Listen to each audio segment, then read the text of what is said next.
नमस्कार।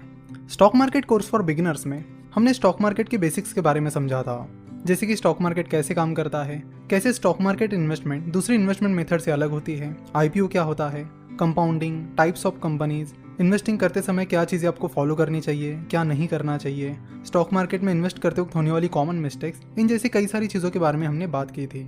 इस कोर्स के बाद कई सारे लोगों की डिमांड आने लगी कि इसके आगे का कोर्स भी आप बनाइए, और इसलिए हम एक नए कोर्स के साथ आए हैं जिसका नाम है stock market course for intermediates. इस कोर्स को आप stock market course for beginners का नेक्स्ट पार्ट कह सकते हो। इस कोर्स में हम स्टॉक मार्केट में जो बहुत ही सक्सेसफुल इन्वेस्टर्स हैं उनकी इन्वेस्टमेंट स्ट्रेटेजीज के बारे में जानने वाले हैं। जैसे कि जाने माने इन्वेस्टर मिस्टर जोएल ग्रीनब्लैट के मैजिक फॉर्मूला के बारे में हम बात करेंगे, हम मिस्टर जॉन बोगल की इन्वेस्टमेंट स्ट्रेटेजी के बारे में बात करेंगे, साथ ही successful investors James O'Shaughnessy, Monish Pabrai, Peter Lynch, Philip Fisher, Warren Buffett, Joseph Piotroski, इनकी इन्वेस्टमेंट स्ट्रेटेजीज के बारे में हम बात करेंगे।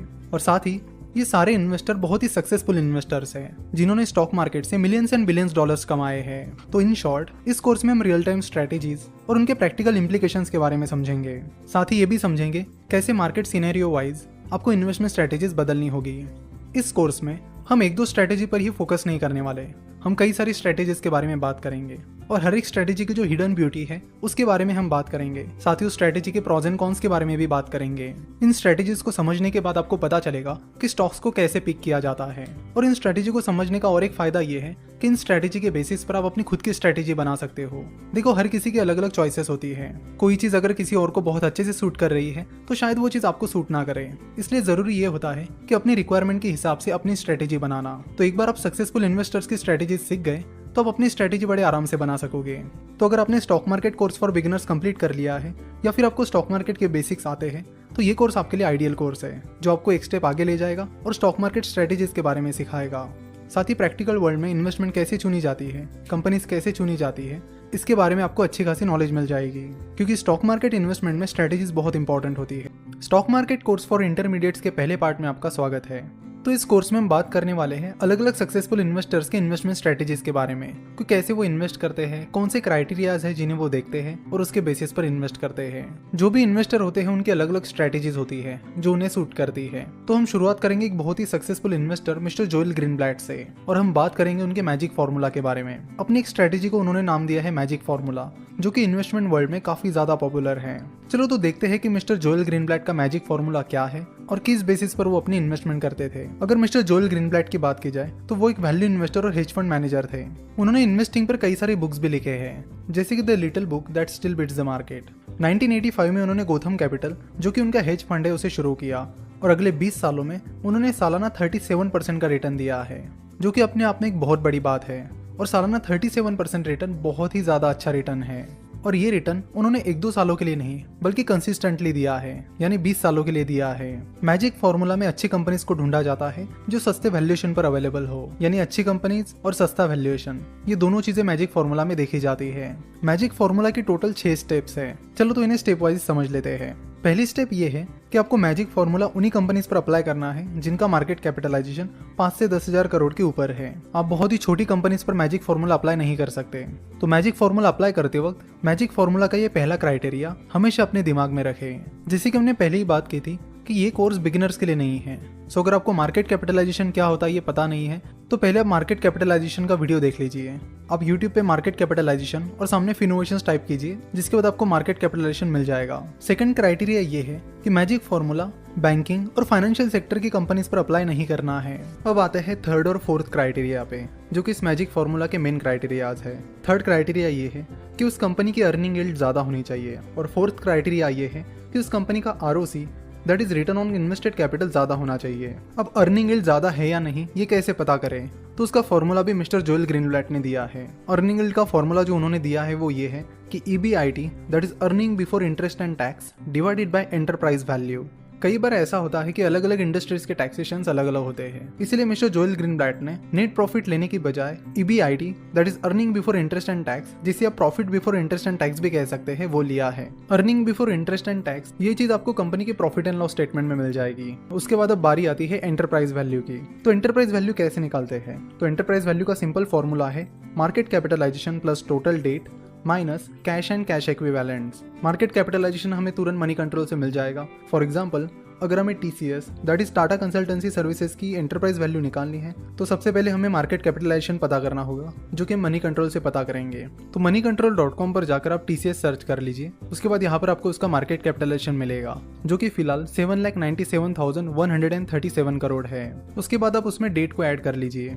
डेट आपको TCS के बैलेंस शीट पर लायबिलिटी साइड में मिलेगा। तो यहाँ पर लायबिलिटी साइड में दो सेक्शंस हैं, नॉन करंट लायबिलिटीज और करंट लायबिलिटीज। तो नॉन करंट लायबिलिटीज में यहाँ पर आप देख सकते हो बोरोइंग्स। तो ये हो गई नॉन करंट बोरोइंग्स यानी लॉन्ग टर्म बोरोइंग्स, जो कि है 33 करोड़। और उसके बाद करंट लायबिलिटीज में आके बोरोइंग्स चेक कीजिए। तो करंट बोरोइंग्स मतलब शॉर्ट टर्म बोरोइंग्स, जो कि नील है। तो यहाँ पर TCS का डेट आएगा 33 करोड़। उसके बाद इस फॉर्मूला में आता है कैश एंड कैश इक्विवेलेंट्स। तो कैश एंड कैश इक्विवेलेंट्स भी आपको बैलेंस शीट में मिलेगा। तो एसेट साइड में करंट एसेट में आप देख सकते हो यहाँ पर आपको कैश एंड कैश इक्विवेलेंट्स मिलेगा, जो कि 3327 करोड़ है। तो TCS की एंटरप्राइज वैल्यू निकल कर आएगी market capitalisation that is 7,97,137 crore plus debt that is 33 crore minus cash and cash equivalents that is 3327 crore.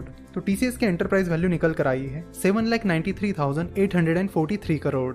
तो आपने देख लिया कि एंटरप्राइज वैल्यू निकालना कोई डिफिकल्ट बात नहीं है, बड़ा आसान सा काम है। चलो तो हम यहाँ पर TCS की अर्निंग यील्ड निकाल कर देखते हैं। तो अगर TCS का EBIT that is earning before interest and tax देखा जाए तो TCS के प्रॉफिट एंड लॉस स्टेटमेंट में TCS का earning before interest and tax directly नहीं दिया गया है, लेकिन TCS का अर्निंग बिफोर टैक्स दिया गया है, जो कि है 40,705 करोड़। तो एक्सपेंसेस में ई जो ऑप्शन है वहां पर लिखा है फाइनेंस कॉस्ट। फाइनेंस कॉस्ट में मेनली इंटरेस्ट कॉस्ट ही होती है। तो आपको करना होगा कि प्रॉफिट बिफोर टैक्स में आपको फाइनेंस कॉस्ट ऐड करनी पड़ेगी, जिसके बाद आपको profit before interest and tax मिल जाएगा।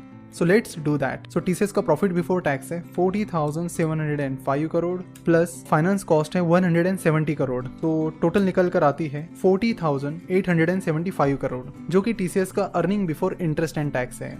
अगर आप कंफ्यूज हो गए तो आपको बता दूं, अर्निंग और प्रॉफिट दोनों का मतलब एक ही होता है। सो TCS का EBIT आया है 40,875 करोड़ डिवाइडेड बाय TCS का enterprise value that is 7,93,843 crore multiplied by 100, जो कि निकल कर आता है 5.14%। इसी तरह आपको कई सारी कंपनीज की अर्निंग यील्ड निकालनी होगी, और जिन कंपनीज की अर्निंग यील्ड ज्यादा है उन्हें आपको ऊपर रखना होगा। अर्निंग यील्ड के बाद अब 4th स्टेप आती है high ROC that is return on invested capital.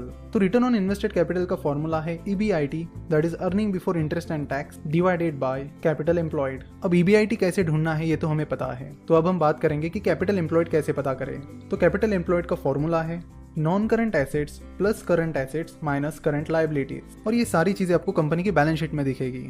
तो यहाँ पर TCS की बैलेंस शीट आप देख रहे हो। तो बैलेंस शीट में एसेट साइड में आपको दिखेंगे TCS के नॉन करंट एसेट्स। तो TCS के टोटल नॉन करंट एसेट्स है 20,468 करोड़, और TCS के टोटल करंट एसेट्स है 79,032 करोड़। उसके बाद हम देखेंगे TCS की करंट लायबिलिटीज, जो कि है 18,896 करोड़। तो TCS का जो कैपिटल एम्प्लॉयड है वो है 80,604 करोड़। तो चलो अब निकालते हैं ROC। तो EBIT that is 40,875 crore divided by total capital employed that is 80,604 crore multiplied by 100, जो कि निकल कर आता है 50.71%, जो कि काफी अच्छा रिटर्न ऑन इन्वेस्टेड कैपिटल है।